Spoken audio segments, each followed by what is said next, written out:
What you see here is $10,000 on the table. You can take this money as a loan, but I will charge you a little bit of interest rate. Like most people, you take the money and you go buy a nice car. But in 10 years, it's time to pay me back. And because of interest rates, now you owe me $20,000 and not 10. You will say, I don't have money to give you. And if you don't, I take your car and a piece of your house. This is how debt works. And after 3 years of traveling the world, I noticed that this is exactly what China is doing.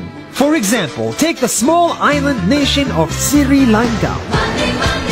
This developing country needs money and China has a lot of it. So Sri Lanka took billions of dollars in Chinese loans. It was easy money just there to be taken. And with that, they built skyscrapers, highways, airports, and shipping ports. The country grew and prospered. But few years later, this easy money came with interest rates, and Sri Lanka was so much in debt that it couldn't pay back China its money. And the only way out was to give China control of what they had built. In other words, Sri Lanka lost a piece of its home to China because of debt. This is the Chinese money trap. And it's a real thing I saw all over the world. In Papua New Guinea, I saw $2 billion in loans given by the Chinese to build skyscrapers, infrastructures, and ports.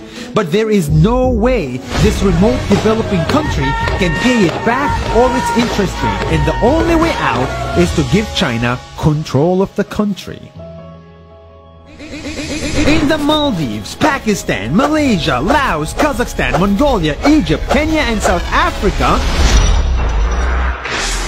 the same thing is happening, and many countries are struggling to pay back Chinese loans. If you look closely, all these infrastructure projects like highways, ports, and bridges connect to China through the sea or through the land to form something far bigger, far more powerful than just a bridge, a new Silk Road. The world is already made by China, and I think slowly it will be owned by China. Don't get me wrong, building bridges, ports, highways, and airports is a great thing for the people in the country, but they come at a very high cost. And when these countries can't pay back the loans, these countries will lose their homes. One thing my parents had taught me is that there's no such thing as a free lunch or a free ride. So if we're not careful with our money or other people's money, then we better start learning Chinese.